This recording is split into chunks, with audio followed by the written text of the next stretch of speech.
नमस्कार। हम आपको एक ट्रायंगल का सर्कल के अंदर बताता है, इसका क्षेत्रफल निकालना बता रहे हैं। कैसे आपको निकालना होगा इसको।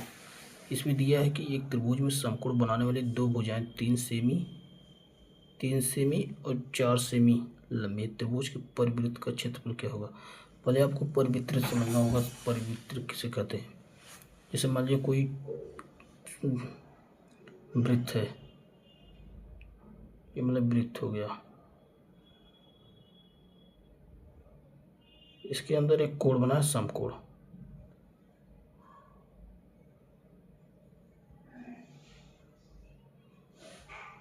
इसी बोलते हैं परिवृत्त।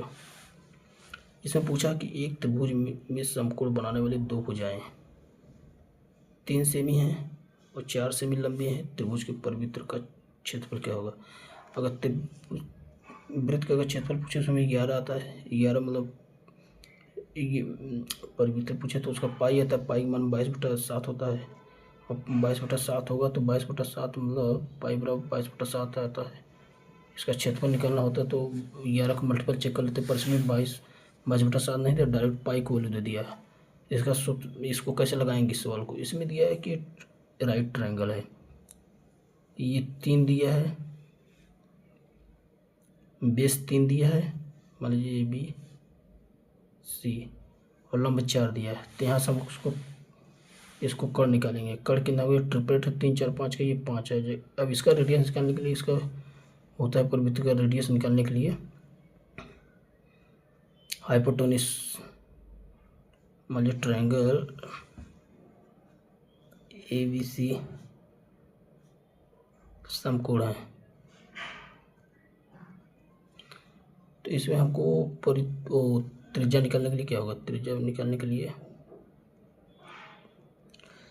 जो हाइपोटेन्यूज होता है, कर्ण होता है, कर्ण का आधा होता है, कर्ण का आधा हो जाता है त्रिज्या। तो यहाँ से कर्ण कितना दिया है 5, 5 का आधा करेंगे कितना आएगा 2.5 आएगा। यहाँ से हमको निकल गया त्रिज्या। और त्रिभुज का क्षेत्रफल क्या होता है, और वृत्त का क्षेत्रफल क्या होता है, पाई आर स्क्वायर। पाई यहाँ रख दीजिए, आर का मान दिया 2.5, इसका स्क्वायर कर देंगे तो कितना जाएगा, पाई 625 वर्ग सेमी, वर्ग सेमी होगा। इसलिए ऑप्शन नंबर डी होगा। इसमें देख लीजिए एक बार सवाल क्या बोल रहा है। एक त्रिभुज में समकोण बनाने वाली दो भुजाएं 3 सेमी है, 4 सेमी लंबी है। त्रिभुज के परिवृत्त का क्षेत्रफल क्या होगा। परिवृत्त किसके कहते हैं, जैसे सर्कल के अंदर राइट ट्रायंगल है। इसमें हमको इसका त्रिज्या निकालने के लिए हाइपोटेन्यूज जो होता है उसका आधा कर देंगे तो वहाँ रेडियस निकल जाए हमको त्रिज्या। और वृत्त का क्षेत्रफल क्या होता है, पाई आर स्क्वायर होता है। यहाँ से हमको आर का मान निकल जाएगा 2.5, मतलब 5 का आधा हो जाएगा। और 5 कैसे निकालेंगे, 3 4 का ट्रिपलेट आएगा तो ये कड़ आ जाएगा 5। तो 5 का आधा करेंगे 2.5 आएगा, 2.5 रेडियस आ जाएगा। तो पाई आर स्क्वायर पर क्या होगा, पाई बराबर पाई में रख देंगे, 2.5 यहाँ रख देंगे, इसका स्क्वायर कर दीजिए। 2.5 के स्क्वायर करेंगे तो पाई का मान पाई वैसे ही रहेगा, 6.25 आ जाएगा वर्ग सेमी। इसलिए इसका ऑप्शन नंबर डी होगा। देखिए इस टाइप का भी वृत्त के अंदर आता है क्षेत्रफल निकालने के लिए। परिधि दिया रहेगा तो उसमें रेडियस निकालने के लिए रेशियो जैसे दिया रहेगा। इसमें दिया एक वृत्ताकार रास्ते की बाहरी और भीतरी परिधि का अनुपात 17:15 है। यदि रास्ता 40 मीटर चौड़ा है तो आंतरिक वृत्त की त्रिज्या क्या होगी। इसमें त्रिज्या का अनुपात दिया है 17:15। तो इसमें मतलब पूछा है आंतरिक वृत्त की त्रिज्या। ये 17 बाहरी हो गए, 15 आंतरिक हो गई। तो इसमें ऐसे चेक कर लीजिए, अगर चेक करना चाहे तो जो भी आएगा 15 से कटे, मतलब मल्टीपल होगा। 15 में आ रहा है 3 और 5, मतलब 3 से भी कटेगा 5 से। तो 3 से कटने के लिए हमको कहूँगा 3 से होना चाहिए। 3 से कट जाए 8 10, ये तो नहीं होगा। 4 3 7, ये भी नहीं होगा। 6 3 9 और 3, ये और ये दोनों हो रहा है।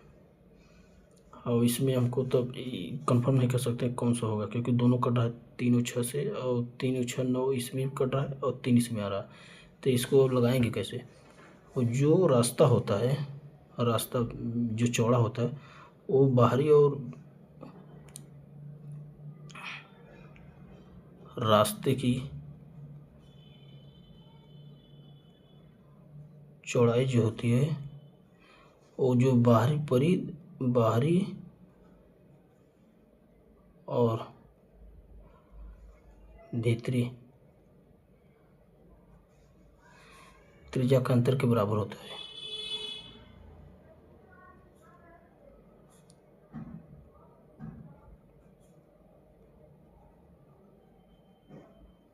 बराबर इसको हम लोग तब मान लीजिए चौड़ा का रास्ता कितना है 40 मीटर।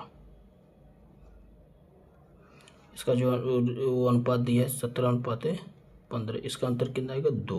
इसका 2 बराबर कितना दिया है 40 मीटर।